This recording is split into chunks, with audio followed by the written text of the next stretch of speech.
trap beat with Luke. Sonic Fusion drop. देसी rock star Bhojpuri राजा, गाना से करे दुनिया में राज।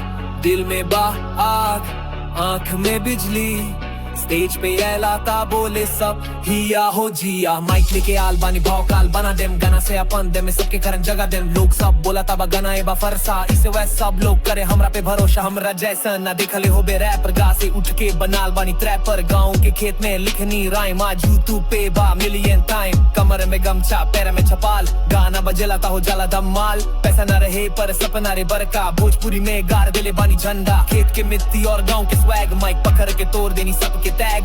रियल लाइफ हीरो ना कोई फिल्टर, गाना हिट जैसे भोजपुरी थ्रिलर। देसी रॉक स्टार भोजपुरी राजा, देसी रॉक स्टार भोजपुरी राजा।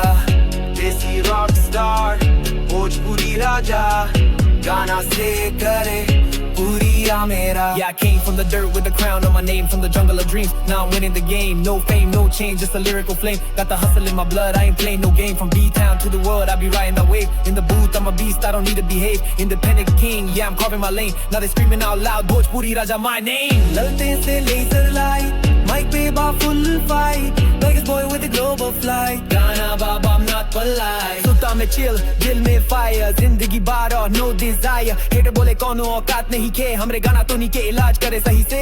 पिस्टल से ना कलम से लड़तानी, ट्रूथ के राइम में लिखतानी। भाव काले बेमिसाल भेज फ्राई, भोजपुरी के किंग हम बानी, रियल सामुराई।